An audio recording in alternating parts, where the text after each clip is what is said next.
ദൈവതിരുനാമത്തിന് മഹത്വമുണ്ടായിരിക്കട്ടെ. മനുഷ്യൻ ഏകനെന്ന് കണ്ടിട്ട് അവന് തക്കതായ ഒരു തുണയെ സ്ത്രീയെ ദൈവം സൃഷ്ടിച്ചു. അങ്ങനെ പുരുഷന്റെ സന്തത സചാരിയായ സ്ത്രീ കാലക്രമേണ എല്ലാ മേഖലയിലും തൻ്റെതായ വ്യക്തിമുദ്ര പതിപ്പിച്ചു. വിശുദ്ധ വേദപുസ്തകത്തിൽ സ്ത്രീകളും മൂല്യവും സ്വാധീനവും വളരെ മനോഹരമായി പ്രതിപാദിച്ചിരിക്കുന്നു. സദൃശവാക്യങ്ങൾ 12:4 സാമർത്ഥ്യമുള്ള സ്ത്രീ ഭർത്താവിന് ഒരു കിരീടമെന്നും 31:30 യഹോവ ഭക്തിയുള്ള സ്ത്രീയോ പ്രശംസിക്കപ്പെടുമെന്നും രേഖപ്പെടുത്തിയിരിക്കുന്നു. ജീവിതത്തിന്റെ വിവിധ മേഖലയിൽ സ്ത്രീകൾ സ്വായത്തമാക്കിയ ശക്തി, പ്രതിരോധനം, സഹാനുഭൂതി തുടങ്ങിയ സ്വഭാവ വിശേഷങ്ങൾക്ക് ലോകം അവരെ ആദരിക്കുന്നു. ഇന്റർനാഷണൽ വിമൻസ് ഡേ ആയി മാർച്ച് 8 നാം ആഘോഷിക്കുന്നത് ഇപ്രകാരം സമൂഹത്തിന് മാതൃകയായ മഹിളാ രത്നങ്ങളെ അംഗീകരിക്കുന്നതിനാണ്. ഈ വനിതാ ദിന ആചരണ വേളയിൽ വിശുദ്ധ വേദപുസ്തകത്തിൽ പ്രതിപാദിക്കുന്ന സാമർത്ഥ്യവും ധൈര്യവും ദൈവഭക്തിയും വിശ്വാസ ദൃഢതയും സർവോപരി സ്നേഹവും കൊണ്ട് പ്രതിസന്ധികളെ അതിജീവിച്ച ഏതാനും സ്ത്രീ രത്നങ്ങളെയാണ് ഞങ്ങൾ സൺഡേ സ്കൂൾ ടീച്ചേഴ്സും പേരൻസും കുട്ടികളും ചേർന്ന് നിങ്ങളെ പരിചയപ്പെടുത്തുന്നത്. ഓരോ സ്ത്രീ കഥാപാത്രങ്ങളുടെയും സ്വഭാവ വിശേഷതകളും നല്ല മാതൃകകളും നമ്മുടെ ജീവിതത്തിലും പകർത്തപ്പെടുന്നതാണെന്ന് ഞങ്ങൾ ഇവിടെ ഓർമ്മിപ്പിക്കുന്നു. Precious woman from holy Bible. വിശ്വാസികളുടെ പിതാവായ അബ്രഹാമിന്റെ ഭാര്യയായ സാറ വാഗ്ദത്തം ചെയ്ത ദൈവത്തെ വിശ്വസ്തൻ എന്ന് കരുതുകയും പ്രായം കഴിഞ്ഞിട്ടും ഒരു പുത്രന് ജന്മം നൽകുവാൻ ഭാഗ്യം ലഭിച്ച ജാതികളുടെ മാതാവെന്ന് അറിയപ്പെടുന്ന സ്ത്രീരത്നം.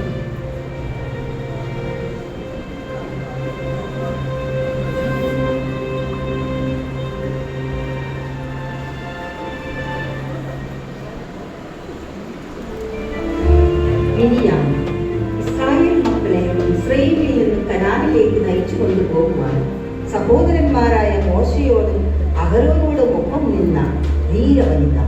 ഇസ്രായേൽ മക്കൾ ചെങ്കടലിൽ നടുവിൽ ഉണങ്ങിയ നിലത്തിലൂടെ അക്കരെ കടന്നപ്പോൾ മിരിയാം പങ്കെടുത്തു. സ്ത്രീകളെല്ലാവരും തപ്പുകളോടും നൃത്തങ്ങളോടും കൂടെ അവളുടെ പിന്നാലെ ചെന്നു.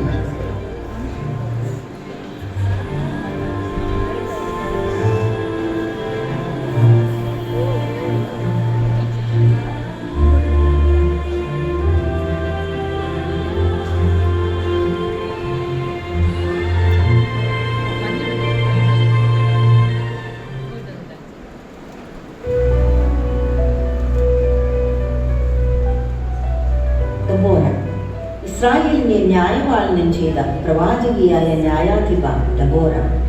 ആത്മത്യാഗത്തിന്റെയും ധൈര്യത്തിന്റെയും നല്ല മാതൃക. കനാന്യരോടുള്ള യുദ്ധത്തിൽ തന്റെ കൂടെ വരണമെന്ന് ബരാക്കുകൾ നിർബന്ധിച്ചപ്പോൾ പിന്മാറാതെ ഇസ്രായേലിന്റെ രക്ഷയ്ക്കായി ധൈര്യപൂർവ്വം ബാരക്കുകളോടും സൈന്യത്തോടും ഒപ്പം പുറപ്പെട്ടു. അവർ നേടിയ ഉജ്ജ്വല വിജയത്തെ തുടർന്ന് ഡബോറ പാടിയ സ്തോത്ര ഗീതങ്ങൾ ബൈബിളിലെ ഏറ്റവും പുരാതനമായ കവിതകളായി കരുതപ്പെടുന്നു.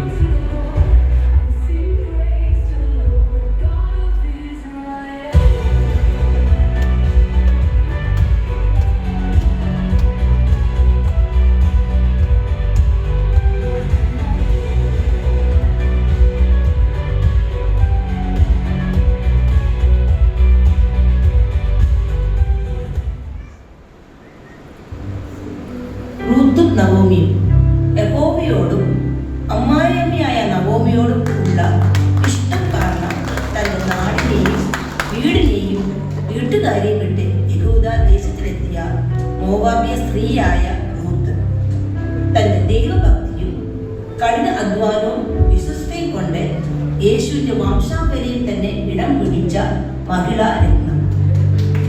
മരുമകൾ ഒരാളായ ഓർപ്പ തന്റെ ജനത്തിന്റെ അടുത്തേക്ക് മടങ്ങിയപ്പോൾ റൂത്ത് തന്റെ അമ്മായിയമ്മയായ നവോമിയോട് പറ്റി നിന്നു. നിന്റെ ജനം എന്റെ ജനം, നിന്റെ ദൈവം എന്റെ ദൈവം, നീ മരിക്കുന്നിടത്ത് ഞാനും മരിച്ച് അടക്കപ്പെടും എന്ന ഉറച്ച നിലപാട് സ്വീകരിച്ച റൂത്ത് മരുമക്കൾക്ക് നല്ലൊരു മാതൃകയാണ്.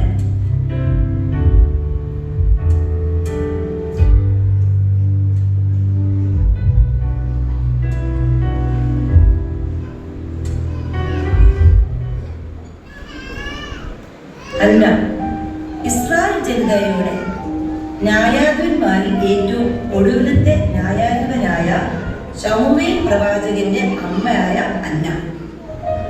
അന്നയുടെ മടുത്തുപോകാത്ത പ്രാർത്ഥനയും ത്യാഗ മനോഭാവവും സമർപ്പണവും ദൈവത്തോടുള്ള ഭക്തിയും വിശ്വാസവും നാം മാതൃകയാക്കേണ്ടതാണ്.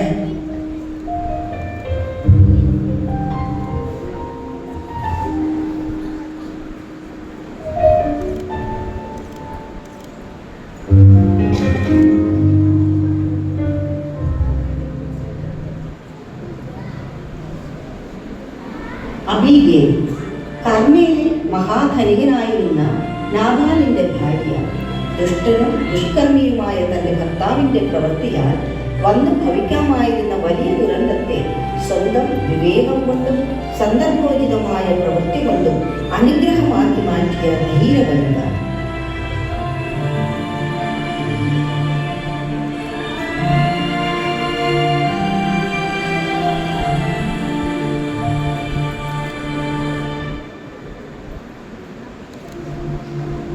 നയമാന്റെ അടിമ പെൺകുട്ടി. ഇസ്രായേലിന്റെ ദൈവമായ യഹോവയിൽ അചഞ്ചലമായ വിശ്വാസമുണ്ടായിരുന്ന അടിമ പെൺകുട്ടി. പരാക്രമശാലി എങ്കിലും കുഷ്ഠരോഗിയെ തന്റെ യജമാന്റെ മുൻപിൽ ധൈര്യപൂർവ്വം തന്റെ ദൈവത്തെ പരിചയപ്പെടുത്തി അദ്ദേഹത്തെ സൗഖ്യത്തിലേക്ക് നയിച്ച ധീര ആയ പെൺകുട്ടി.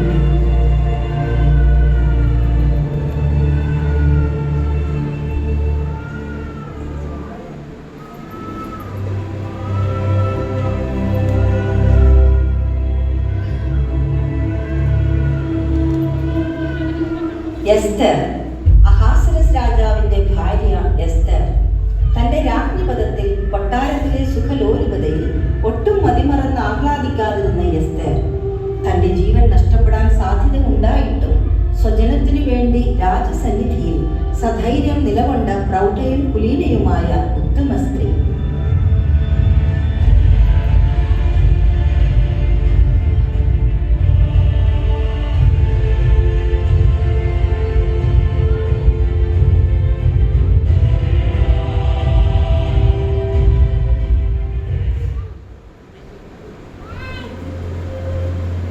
മറിയയും എലിസബത്തും നമ്മുടെ കർത്താവും രക്ഷിതാവുമായ യേശു ക്രിസ്തുവിന് ജനിക്കാൻ ഇതാ ഞാൻ കർത്താവിന്റെ ദാസി, നിന്റെ വാക്കുപോലെ ഭവിക്കട്ടെ എന്ന് പറഞ്ഞ് തന്റെ ജീവിതത്തെ ദൈവസന്നിധിയിൽ താഴ്ത്തി ഏൽപ്പിച്ചു കൊടുത്ത വനിത.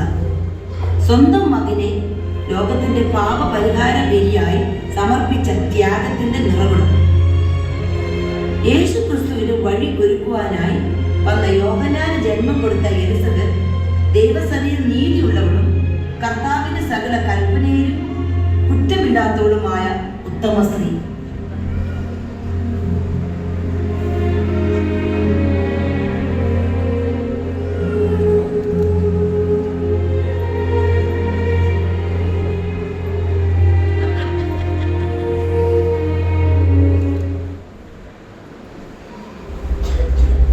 അന്ന പ്രവാചകി. ആശേർ ഗോത്രത്തിൽ ഫനൂവേലിന്റെ മകളായ അന്ന പ്രവാചകി വളരെ പ്രായം ചെന്നിട്ടും ദേവാലയം വിട്ടുപിരിയാതെ ഉപവാസത്തോടും പ്രാർത്ഥനയോടും കൂടെ രാവും പകലും ആരാധന കഴിച്ചു പോന്നു. അതുകൊണ്ട് യെരൂശലേമിന്റെ വീണ്ടെടുപ്പിനായി കാത്തിരുന്ന എല്ലാവരോടും യേശുവിനെ പറ്റി പ്രതിപാദിക്കുവാനും അന്ന പ്രവാചകിക്ക് കഴിഞ്ഞു.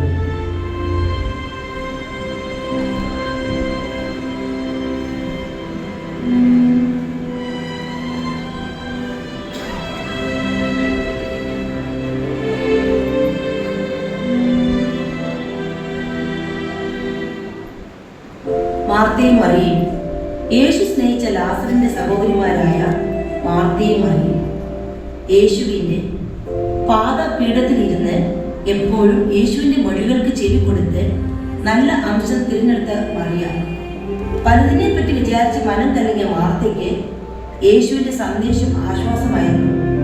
മാർത്തയുടെ അതീതി സർക്കാർ ഏതൊരു സ്ത്രീക്കും മാതൃക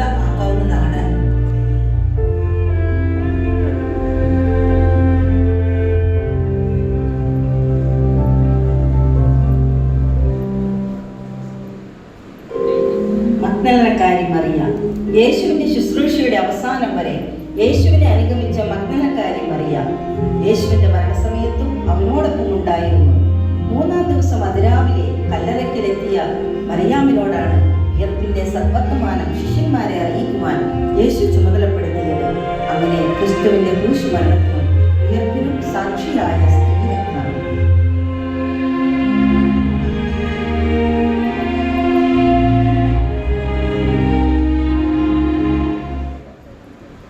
ശമരിയക്കാരി സ്ത്രീ. യേശുവിനെ മശിഹ എന്ന് തിരിച്ചറിഞ്ഞ ശമരിയക്കാരി സ്ത്രീ അറിഞ്ഞ സത്യം മറച്ചു വയ്ക്കാതെ വെള്ളം കോരാൻ വന്നതാണെന്ന് കാര്യം പോലും മറന്നിട്ട് കുടം അവിടെ വെച്ച് പട്ടണത്തിലേക്ക് ഓടിച്ചെന്ന് ആ സദ്വർത്തമാനം എല്ലാവരോടും അറിയിക്കുന്നു. അവളുടെ വാക്കുകേട്ട ജനം പട്ടണത്തിൽ നിന്ന് പുറപ്പെട്ട് യേശുവിനെ കാണാൻ എത്തുന്നു.